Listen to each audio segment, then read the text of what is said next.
It's the Practical Prayer Podcast live recording session on New Thought Media Network. I am Bill, that's Carol over there, and welcome to you who are joining us either live now on New Thought Media Network and the various tentacles that it has through Facebook and YouTube, or watching the recordings later. So it is wonderful to have you here. We're going to chat for a little while before we get started with this episode of the Practical Prayer Podcast. And then we're going to record the podcast, which is going to probably get published in a week or so after it goes to England for editing. And in the meantime, if you have a question or a comment or a suggestion, you can put that into the comments on your social media if you're watching live, or you can go over to the website at bethelight.com, be-the-light.com, just like it says right there on the screen. And there's a section about the podcast on there, and you can put your questions or comments and stuff in there, and we will, as they say, respond accordingly, or take it under advisement, or accidentally ignore you completely. So, Not me. it's what I do my best. I do my best. So it is. It's Valentine's week.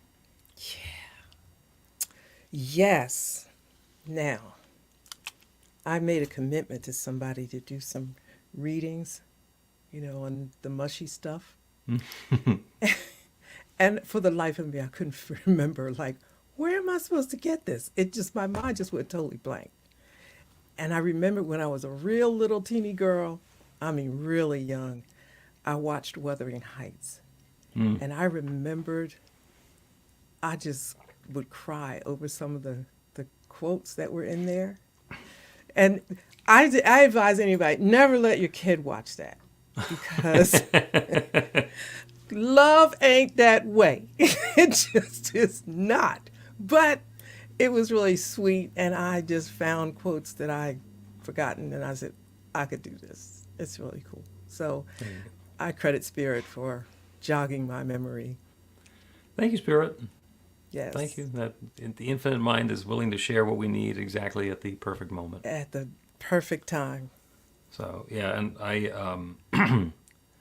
got into New Thought probably after I'd been married for 10 or 15 years. And that was after inadvertently getting married on Valentine's Day. Nice, we were just looking for a Saturday in the middle of February, and it happened to be the 14th. And it's turned out since then to have some meaning. But also some stark contrast.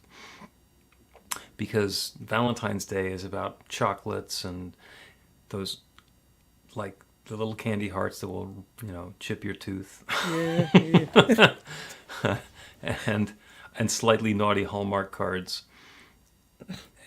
And as I believe Shakespeare said, a rose by any other name is going to be half the price on Thursday. Yeah. I love it. Yes. How about that? Well, you listen, that's how I shop for Christmas. Like the day after, you can get twice as much. Yeah, there's some magic in there, but so it's the whole idea of turning our attention and our awareness to love, and that's what you describe as egoic love, and as opposed to unconditional love or divine love, which is different. And in the intervening years, from not noticing that the 14th of February was going to be Valentine's Day, to having that as my anniversary, to being all about divine love and unconditional love. It's like I've got the Neapolitan ice cream of perspectives on Valentine's Day. Yeah, as you were talking, I thought, why am I so whatever? You should have thought of a subject that had to do with Valentine's Day. Everybody else is probably thinking about that. And, well, we're talking about it in the pre-show, but this is actually the podcast episode is going to be the week after Valentine's Day. Oh, good. Okay. And that's like stale chocolates and like wilted roses, so we don't need to do that. Got you. So we should have did it last week, right? Or we're doing it right now. Happy Valentine's Day to everybody who's on New Thought Media Network. You caught us in exactly the perfect moment. And hopefully the podcast episode will wind up being evergreen. It will. Which means, that means somebody can... we're 140 episodes in, and if somebody wants to binge listen, they find us for the first time, and they listen all the way through, they're not going to hear them like on the dates that they were recorded. Right, right, So, right. and some of them were particularly dated, and some of them are, well, they anytime you call them evergreen. I like that idea. I never thought about binge listening. You know, I'm going to tell people like binge listen. I had a friend who found the podcast and then started listening backwards, starting at like episode 110 or something, and was listening backwards as you became more and more controlling. That must have been interesting. Yeah. So I have not. I've listened mostly forward. Yeah, sometimes when the weather's nice, I'll go out and ride my bike and listen to an episode. Or sometimes two. Yeah. But that's me. So we're going to talk about the third step in a Yes. practical prayer, the realization step today, or the affirmation, as it's sometimes called. So, and I am just, I'm eager to get into it. So, you want to go ahead and get started? Yes. Yes. On your mark, get set, podcast. A practical prayer is a prayer that works. These discussions between Reverend Bill Marchiony and Carol Lawrence dive into the details of how it works and how to work it. Reverend Bill is a New Thought minister and the author of Practical Prayer for Real Results. Your new life begins with a new thought. Carol Lawrence is on a spiritual quest, finding the New Thought teaching after decades on the pulpit in 3 different traditional denominations. I've got some questions. Together, they're exploring the philosophy and activities that come together from many of the world's religions to create the practical spirituality that is New Thought.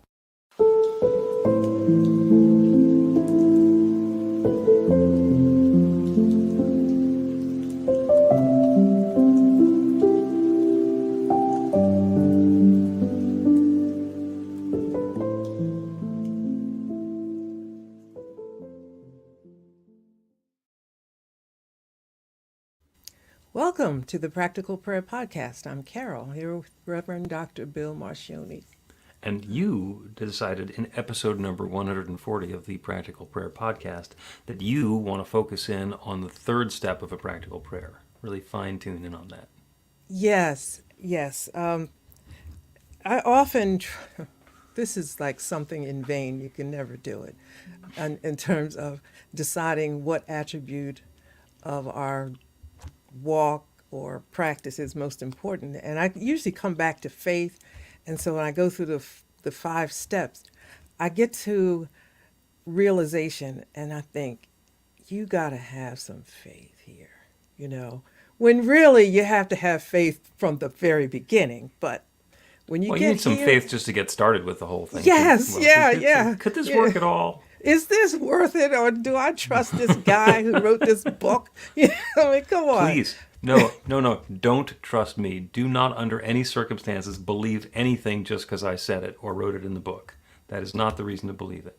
The reason to consider it is because there's some pretty good stuff there. But decide for yourself. If this works for you, then work it. And if you do it for a while and it doesn't work, then do something different, because there's a mismatch. But you know, Listen, prove it for that's- yourself. If it works for you, then you get to use it. that's a lot. But there are people like me. We look up the guy or the woman who wrote the thing. Okay. You know, I want to know who's talking to me. All right, if well, you you're did in the right place consider- for that. Yeah, well, if you did considerable homework and you've got all this around you that shows that you're really into it, okay, you're not a flash in the pan. Let's go. I'm going to listen. You know what I mean? You don't swallow anything that anybody says, hook, line, and sinker, but I consider the source. Yeah, and I would hope that in the years that you have known me and we've been working together, that you've had some prayers that worked so spectacularly well that you go, this is not working because Bill said it works. This is working because it works. I don't get into all that. It works. It You know, works. I mean, Yeah. I met you. You were doing this. I took the class. I tried it. You know, I mean, it took me a long time. So anybody who's out there, you know, if it takes a while, we're starting from different places. Right. And so I had to undo a lot, not just in terms of the order and what components are in the prayer, but what I thought about or believed about. Also, it takes whatever time it takes.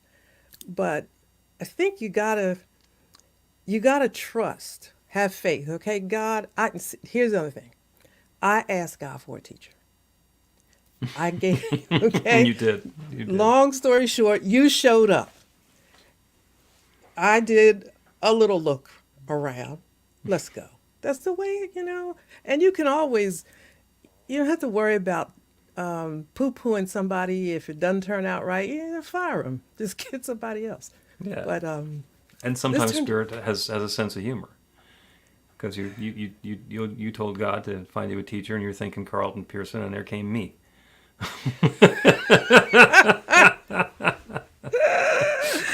oh goodness, that's so interesting.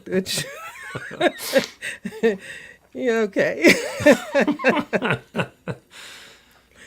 Yeah. Yeah. That's okay, that offering what we have to offer, and the good comes about. So let me, because we're talking about the third step in a practical prayer, so let me go through the basic 5 steps that are in a practical prayer, so that we can identify them by purpose rather than just by number.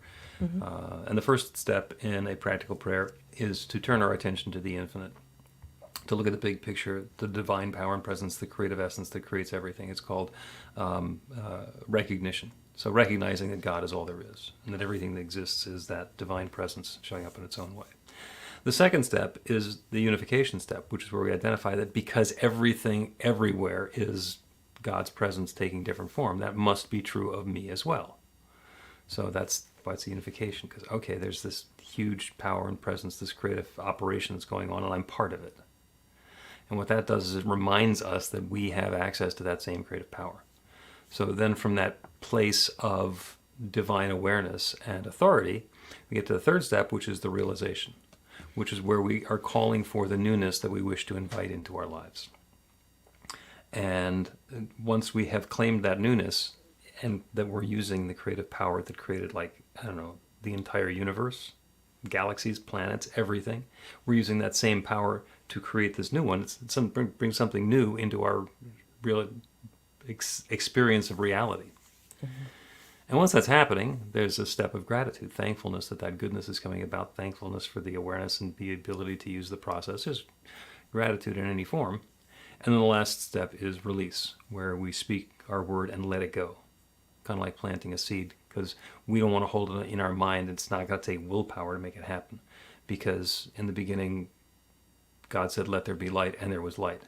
And nowhere does it say that God had to go back and replace the bulb or check to make sure the light was still shining. It was like, let there be light, there was light, it was done, and that's the release. So that's the last step. So the third step is the realization. And you do need to do the first 2 to get into the place where you can do that realization step and have it be different than an affirmation. So an affirmation, you can do an affirmation by itself. I am prosperous, I am loving, I have perfect relationships, I am healthy, whole and complete. Those are all wonderful affirmations, and they work right up until we don't believe them, and then they stop working. And actually they keep working, but they work by what we believe rather than what we say. So by taking it into that prayer process, we are partnering with the infinite to claim that newness in our lives in a way that goes beyond what we've experienced so far. So that's enough of my reestablish. I will now allow you to talk more about what you wanted to talk about as we talk about the realization step. Well, that was a lot, right? Oh, yeah. That's But it's episode number 140, and unless somebody is starting to listen backwards from here, we've covered this once or twice. But I'm carefully saying this. This probably takes like a lifetime, really, to not understand it, but sort of, because it's so much. I was listening to you talk about each step, each component part, and I thought, wow, that's like so, you could just go forever talking about turning our attention and da-da-da. You could just has so many parts to it. But let's get over to the realization. You talked Yeah. about affirmation. So Right. how does affirmation differ from realization? That is the difference between self-help and new thought. Because in the self-help, all right, something's wrong with my mouth today. Do a little prayer for that. In self-help, we create affirmations where we call upon the infinite to create something new in our lives. But we start with the affirmation. Here's what I want to have in my life. I'm claiming I have my perfect loving relationship. I have a fabulous job. I get good grades in school. And those are very powerful. At the heart of it, that's the active ingredient in a practical prayer, and a very effective prayer, and the most effective prayers that have ever been done in history, in every scripture and everywhere that you can find thoughtful, insightful, uplifting, powerful spiritual stuff. The affirmation is whatever comes after I am. I am love. I am loved. And it's really powerful. And it can be transformative, because if we go along not knowing what we want to have happen next, then we say, I am joyous. There's no reason in the world that joyousness isn't available to us, and suddenly things start happening to us that make us feel joyous. The times that doesn't tend to work is when we believe that we were born under a curse, that there's some dark cloud following us and there's no possible way that we can ever be joyous. And what we believe is that there's no joy available in our lives. And then we say, I am joyous. And we still have to carry our umbrella because this downpour of misery is all around us. And it is what we're believing in that's important. And if we're believing that there's going to be that downpour of misery, then saying I am joyous doesn't help. So an affirmation is just claiming something in the midst of it maybe not being true, or maybe not believing that it could be true. And a realization is actually the third step in a prayer, where we've gotten past all of that stuff first. So do we no, okay, do we address we have to address what we believe. We should address what we believe.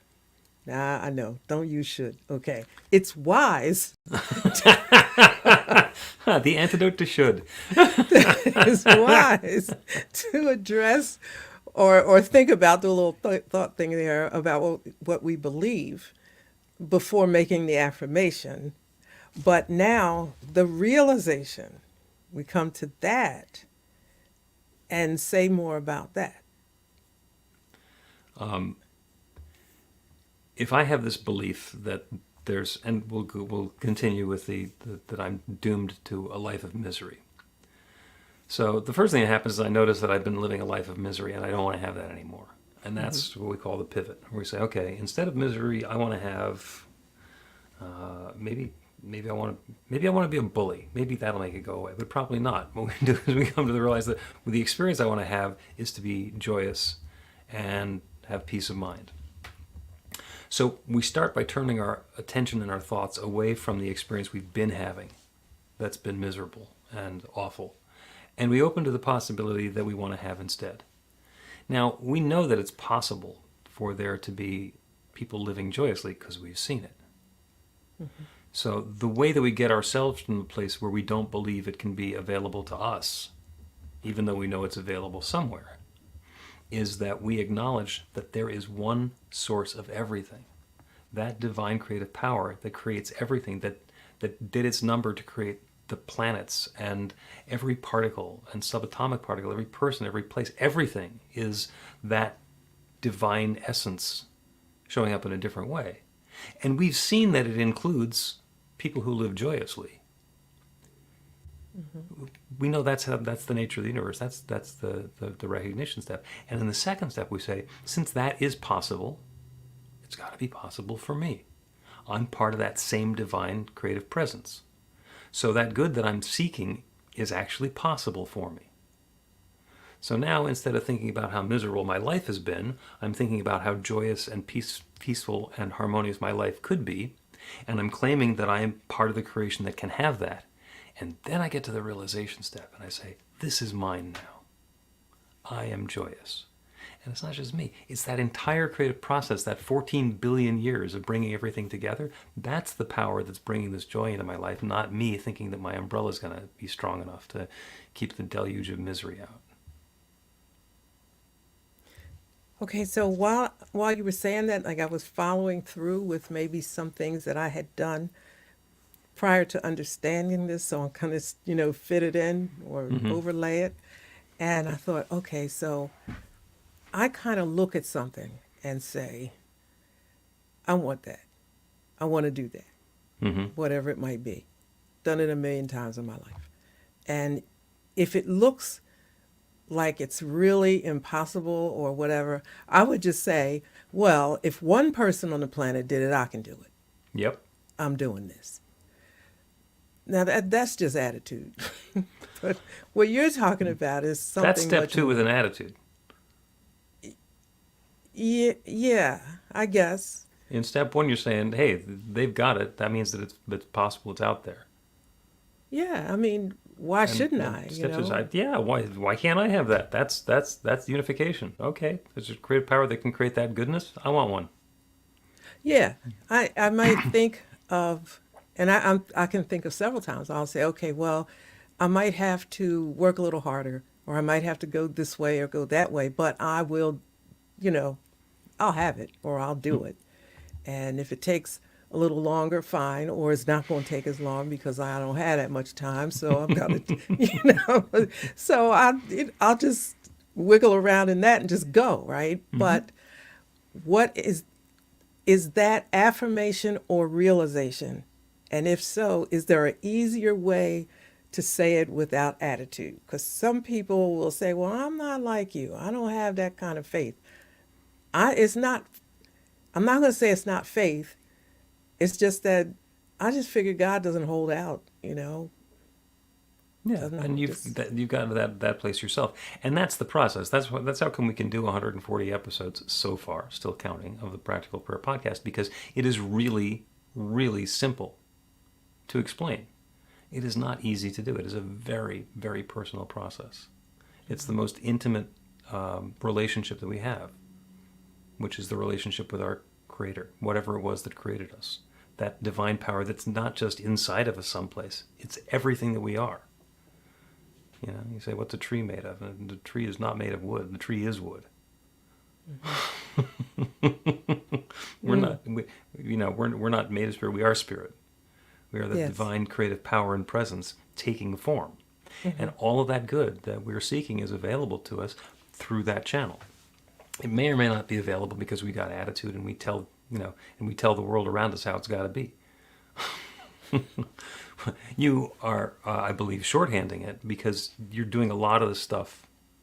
A lot of this process is at this point innate in you. You understand your nature and the nature of the infinite. So you can start with what seems to you to be attitude. I'm going to have this. And because you have that relationship, that understanding of where you are in that creative power and that creative law, you can start there and just continue in through the realization and claim you're good. Other people are starting in a different place. Okay, so I want to, because I think I'm starting with where you say, like step 1, 2, and 3. Maybe I was doing it and just didn't know it, but it's because of 1, 2 that I have attitude, I guess you could say. And it's really not attitude, well, yeah, but confidence. Okay. Because the people around you think it's attitude. That's probably where the label came from. Probably. And I think like this. Okay, I'll stop for a minute when things are hard.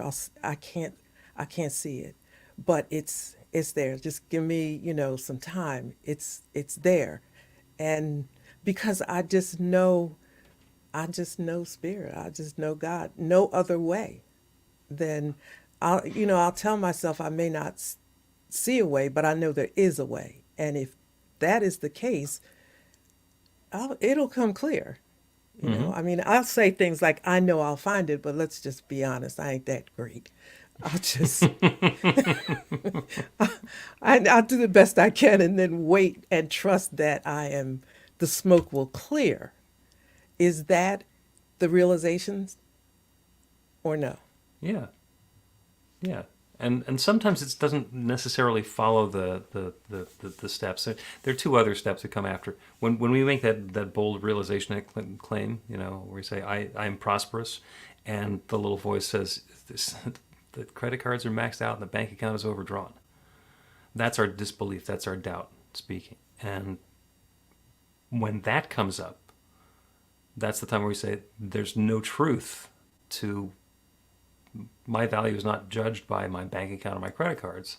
I am prosperous, and all good is flowing to and through me, and make that claim again. There's no power that poverty has over me. It's an infinitely abundant universe. All of this good that's available is available to me, and I'm claiming it now.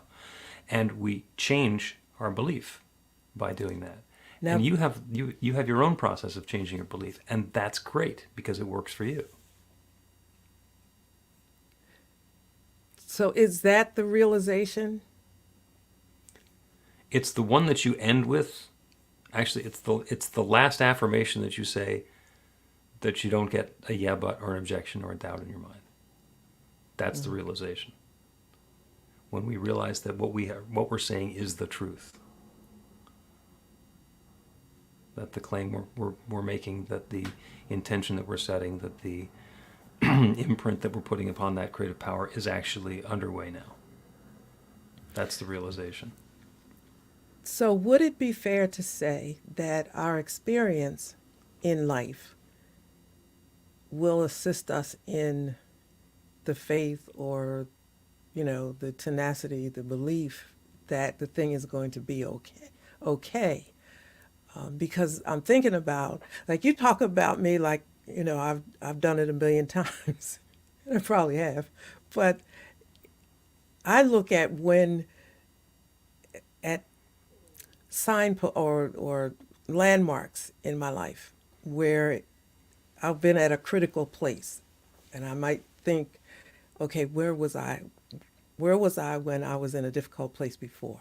Mm-hmm. And go find that strength, the words that I said or the feeling or something, it just, especially when you're in a place where you can't really see, because sometimes when you're in it, you're just like messed up.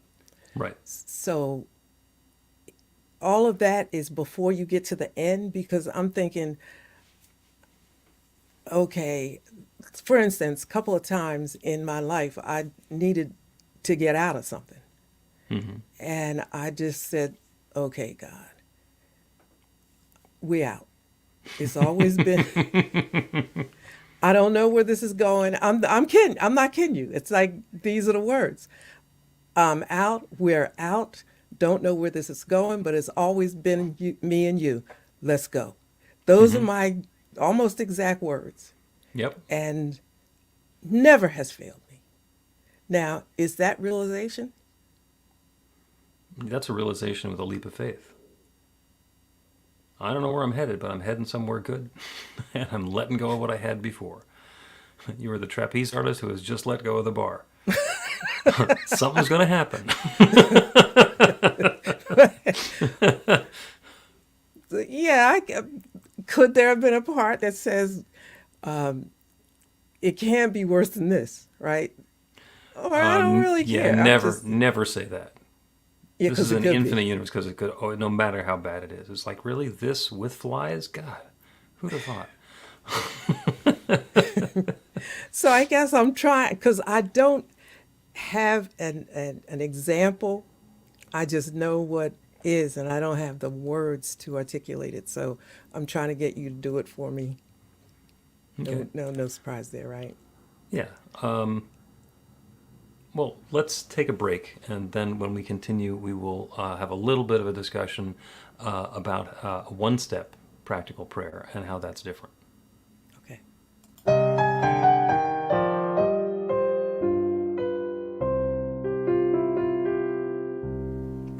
Are you ready to get results? Now, that's not a rhetorical question. Are you ready to get results? RUR2GR. That's actually the abbreviation for the steps in a practical prayer.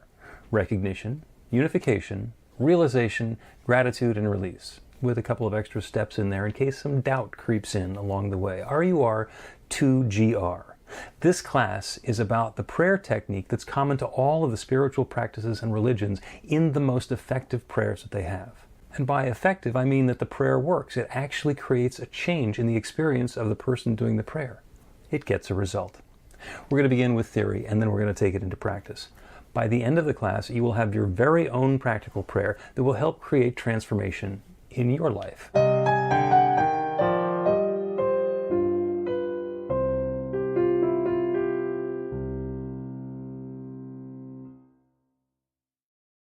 Welcome back to the Practical Prayer Podcast. I'm Carol, here with Reverend Dr. Bill Marchiony. We're I talking about wanted to practical- add something, so that Go nobody ahead. feels situationally. It's not just about relationships. It could have been about an experience that I wanted to get out of, not necessarily relationship, and that might have happened too, but, so that we can all feel like whatever your situation is, it could fit in this when you want to make, this huge change. Oh yeah, it works for everything. Yeah. I mean, one of my favorite things to pray for includes doctors scratching their heads and apologizing because the original test results couldn't possibly have been accurate because there's no evidence that this disease ever existed. I'm completely okay with that, and I, on more than one occasion, have prayed that experience into into the scenery around whoever the prayer was for. So yeah, the prayer is for health, it's for prosperity, it's for relationships and connection at all different levels, whether it's with our beloved or with our work colleagues or the government. It's about our creativity, the spiritual practices. It works for everything. It works for everything. So we could do this in one step? Yeah, people notice, like if you read the New Testament, Jesus goes around doing a lot of blessings and prayers and working miracles. And he very rarely does these 5 or 7 steps that we're talking about. He says, Lazarus, rise, and the dead guy comes up and says, oh, were you looking for me? And that works, and it's because Jesus was absolutely sure of who he was. He knew that he was a child of God. He knew that he was an expression of the infinite, and that he was wielding that divine creative power that creates everything. He also knew that we all were. He said, all this I do, you can do, and more. But because he lived in that awareness of the first 2 steps, that there is one creative power that creates everything, he knew that he created him, and that he was wielding and using and expressing and embodying that same creative power. He didn't need to do the first 2 steps. He could say, Lazarus, rise, or fig tree, go away, and boom, it happened. And he lived in a space of gratitude and thankfulness. So in that single step, he would state his realization and let it go, because he knew it was the truth, and it wasn't going to hang on to it. It's not going to be him doing it, because he knew it was the infinite creative power that was doing it. So in that single step, it's the realization, the release, and it's done. And every once in a while, I can do something like that. Somebody will ask me to do a prayer for them, and I'll just look at them, and it's like, it's absolutely clear in my mind that whatever it was that they just asked for is happening, so it's done. And I describe it again in those words, and then they come back a week or a month or 2 months later, and they say, hey, this thing happened, it was wonderful. And I'm thinking, didn't you already tell me this? Why did I already know that? Oh, I know. It's because I saw it when you first asked, and I did that 1-step prayer. It was done. And you're just getting the newspaper delivered now. So that stuff works, and the 1-step prayer can work. But what happens is, if we have been living in that experience of having misery fall upon us all the time, and we get to believing that misery is what we're about, then that's our belief system. That's what's active. That's where we're activating that creative process. We are claiming, I am miserable. And the creative law is saying, yes, you're miserable. And we don't need to acknowledge that that's what's going on, because it's not like there's a different creative power that creates something when we don't know. The nature of the natural universe is that there is one source of everything, and it has created everything, and it's created us. that's really not open to interpretation. And we can trace our way all the way back to the Big Bang, and every atom and every molecule and every element, every bit of energy in your body, in your experience, in your existence came from that one. There's no place else it could have come from. So we are all that one, taking that's individual form. That creative process, which we can see has created some pretty cool stuff, has created us. So to whatever extent anybody can create anything, that's the power that we're using to create. Even though we sometimes think we can push things around and force them and manipulate them and manage them. And give me a wrench, I can make this thing better. But that's the process that we're using. And it's when we forget that we need to start with the first two steps to get ourselves to the point where we're open to believing a new realization. We're open to believing something different. It's about changing our beliefs, not just using the words, I am loving. Even though I keep on kicking the dog.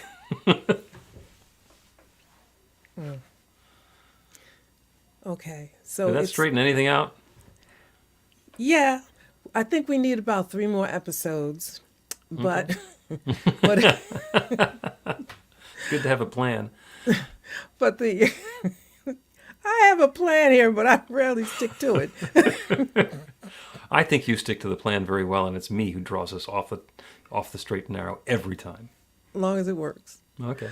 So it is what we believe, really, that needs some attention. Mm-hmm. Because what we believe is what, can we say, empowers the energy or allows the power to either flow or not? What we believe is basically directing the creative power. And it happens whether we understand what we believe, whether we're aware of what we believe, or whether what we believe is so subconscious and so ingrained in our personality we don't even know it's there anymore. Gotcha. You've done gardening, you go out to the nice marigold seeds and you plant marigold seeds and you water them and you smile, and then there's a whole bunch of weeds. Like, where'd those weeds come from? They were in there. You want the marigolds, you got to deal with the weeds and make room for the marigolds. Yeah. Wow. Okay. So in the practical prayer, we are not always aware of the weeds until we get to maybe step 3. Is that fair? Sometimes we go through a whole bunch of cycles where we become aware of the weeds when we set the intention to have, and I'll continue with the marigolds. We have the intention to have marigolds, and we go through the entire process, the whole prayer, and we're planting marigold seeds and knowing that that's the good that's coming up. And then what shows up in our life is a lot of weeds and maybe a couple of marigolds. And we look at that and then saying, oh, I'm a failure. We say, there was something else in there. Let me fine-tune the prayer and do it again and clear out some of the weeds, to clear out some of that disbelief that I can't have a wonderful garden full of marigolds. Because I can, there might be something for me to let go of. And certainly if I've been getting my marigold seeds from somebody who's mixing them with weeds, like the drug dealers that are cutting their supply or whatever, I gotta change the process somewhere to make sure that what's going into the soil is what I actually want to be harvesting or cultivating for later. And sometimes it's a single process inside the prayer, as I realize that, I have this disbelief that I can have this goodness. And sometimes it's a longer process because, I want to have a wonderful, loving, committed relationship. And I get into a wonderful, loving, committed relationship, and the person I get into the relationship with doesn't like me doing some of the things that I really enjoy doing. Oh, well, she doesn't like camping, so in order to spend all of our time together, I have to give up camping. Well, maybe that's not what I meant. Maybe I didn't want to give up camping. So we have to fine-tune and set the intention that this relationship includes camping and recreation and the other things that are important so that we can get to that experience of uplift. It's not a one and done. Well, I think it's like a lifestyle. I think you have to, it's a good idea to include it as a part of your life because it's like you keep perfecting it, Yeah. Well, you've given me a prompt. We're going to take a break, and when we continue, we're going to do a practical prayer to understand what we believe. Get inspiration in an instant.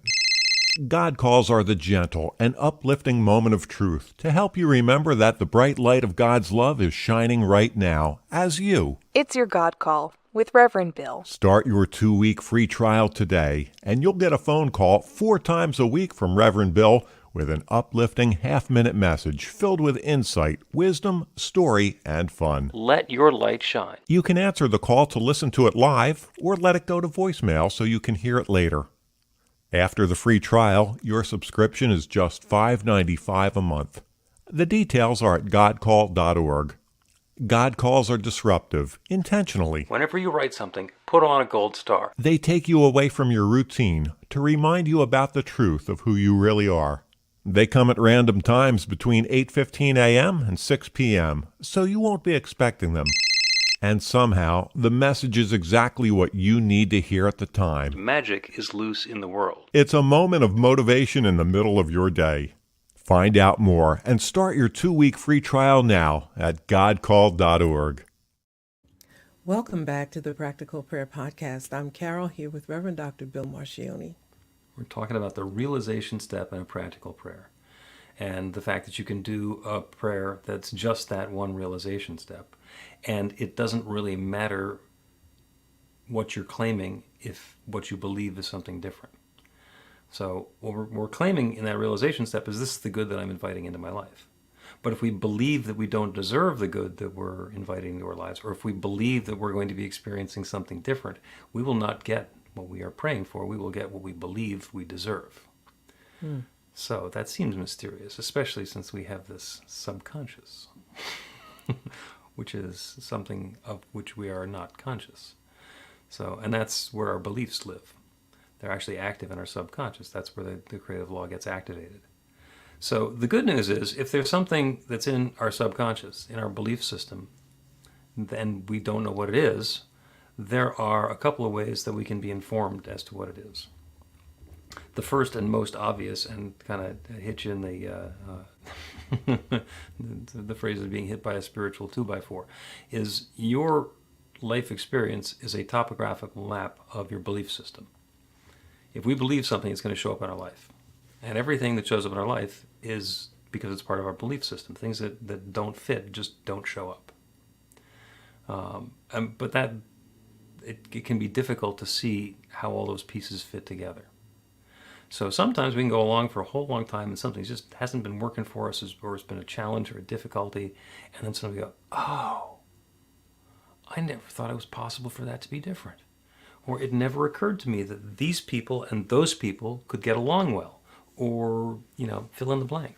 There are so many things where there's something that we just didn't have a concept of. And we had a belief that it had to be the way that it had always been. And however that got in there. So let's do a practical prayer on, what do I believe? And the other way to look at that is clarity. How can I have clarity about what's going on in my belief system to make room for me to choose something that I prefer? Now, it's possible that everything in my belief system, everything that I believe, is serving me wonderfully. And it's nice to know where it came from and to settle into that goodness and to invite in yes, please, and more, overflowing. And sometimes we can use that to say, this is something I am ready to let go of. This is something that, for whatever reason, got in there. I learned it, I believed it, I accepted it, and I've been living by it, and I don't need it anymore. It's time to let go of it. So that's going to be the prayer today. So as you're comfortable, I invite you to close your eyes, if it's safe to do so. Go within, become aware of that divine power and presence that is within. And if you're not able to identify that divine power and presence within, consider the possibility that there is a divine power and presence within. One source, one creator that has created everything. It's the one in Scripture that said, let there be light, and there is light. Because it said right before that, there was darkness and void, and God. And God said, and God was all there was. Everything else was darkness and void. God was there, and God said, let there be, and now there is. And that same story, as told in the language of quantum physics, is the Big Bang. And suddenly there was this enormous field of energy that took millions of years to cool down to the point where it could start creating matter, atoms. And those could evolve and create and unfold and reveal themselves as all of the different elements that we have that can then combine into molecules and then form life and then form us, then form our experience. It doesn't matter what the story is, it is the same. That one is sharing itself, expressing itself, revealing itself, and unfolding itself as every part of its creation. That's all there is. And knowing that that is all there is, I know that that must be what I am, what each one who is listening to this prayer is. We are that one taking our own particular form. And I say particular because all of the particles that make us up, all of the energy that make us up, is that one. We are that divine presence taking particular form as us right here and right now. And everything that we're experiencing, everything that we're aware of, everything that's going on in the outside world and the world within is that one infinite intelligence, that one divine presence expressing itself. So that infinite mind, that divine creative power that knows how to create this entire manifest universe, is part of us. It's within us. All of that wisdom, all of that insight, all of that knowing that's available anywhere is available everywhere. It's available right now as and for and through each of us. So I invite an even deeper awareness and clarity of what do I believe? What is the way in which those beliefs have been bringing about the experiences, the ones that I love and enjoy and cherish? The ones that have been challenging or difficult or that I wish to move beyond? What are those beliefs that I have had? We don't need to understand where they came from. We don't necessarily need to understand all of the implications. Simply the awareness, the clarity about what I believe and how it's been showing up in my life. And we can then move on to that next choice point of what do I wish to experience next? More of what I've been experiencing, or in a slightly different flavor, a different direction, or something brand new, complete transformation. And it's all available. It is all possible. So I claim that goodness. I claim that clarity. I claim that understanding. And I claim that transformation to what's new on behalf of each one listening now. That good is underway now. And I'm so thankful for it. I'm thankful for the good. I'm thankful for the willingness of each one to take part in this process, to consider something newer, bigger, more expansive. I'm grateful for the courage to go beyond what has been and open to something new. And I'm grateful for the awareness of this creative process that has created everything. I'm grateful to know it's now creating this. And so with a deep feeling of thanks for all of this good and more still coming, I speak this word and I release it into that creative law that has created everything. And know it's now creating this. And so I let it be. And so it is. The Practical Prayer Podcast with Reverend Bill Marchiony and Carol Lawrence is a production of BeTheLight.com. be-the-light.com. Where you can find more information about practical prayer for real results. Our theme is by Music of Wisdom. You can learn about the spiritual community of New Thought Philadelphia with daily guided meditations, Weekly celebrations of spirit, and Reverend Bill's classes in practical spirituality at newthoughtphilly.org.